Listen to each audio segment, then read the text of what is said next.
Hello friends, welcome to my channel পাঁচ ফোড়ন by Munmun. আজকে আমি আপনাদের জন্য বানাবো দই কাতলা। এটা ভীষণ সহজ একটা রেসিপি, আর এটা স্বাদে কিন্তু মনে হয় যেন অনুষ্ঠান বাড়ির মতন। তো চলুন শুরু করা যাক।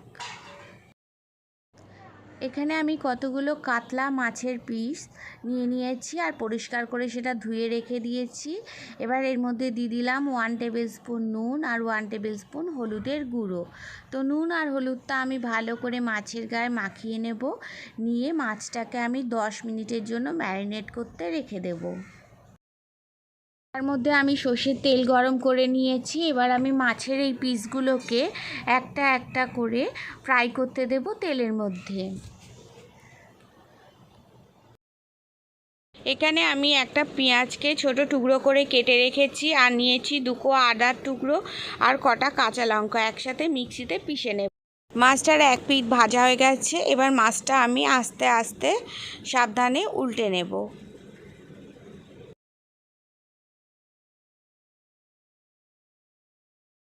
পেঁয়াজ আদা রসুনের পেস্টটা বাটার পর ঠিক এরকম দেখতে হবে। মাছটা দুদিকে ভাজা হয়ে গেছে হালকা ব্রাউন করে, আমি বেশি ভাজবো না, তো এরকম হালকাই ফ্রাই করব। এভাবে তুলে নেব। এবার ওই একই তেলের মধ্যে আমি বাকি মাছগুলো এরকমভাবে সেম প্রসেসে ভেজে নেব।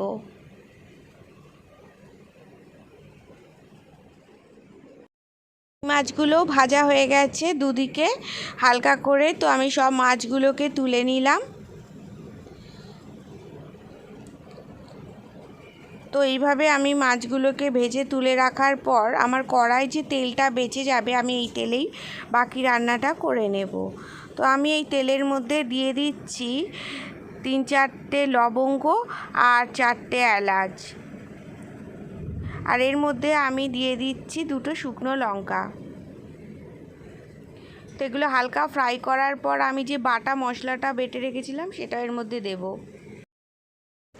ভালো করে আমি মশলাটাকে কষিয়ে নেব। মশলা থেকে দেখুন তেল ছেড়ে এসছে। এবার আমি এই মশলাটার মধ্যে দিয়ে দিচ্ছি 1/2 টেবিল স্পুন হলুদের গুঁড়ো আর 1/2 টেবিল স্পুন নুন। তো নুন আর হলুদ দিয়ে আমি মশলাটাকে আরেকটু ভালো করে কষিয়ে নেব। এবার মশলাটা কিছুক্ষণ কষানোর পর আমি এতে দিয়ে দিচ্ছি 1 টেবিল স্পুন কাশ্মীরি লঙ্কার গুঁড়ো। তো আমি এটা ভালো করে কষাবো যাতে তেলটা বেরিয়ে আসে।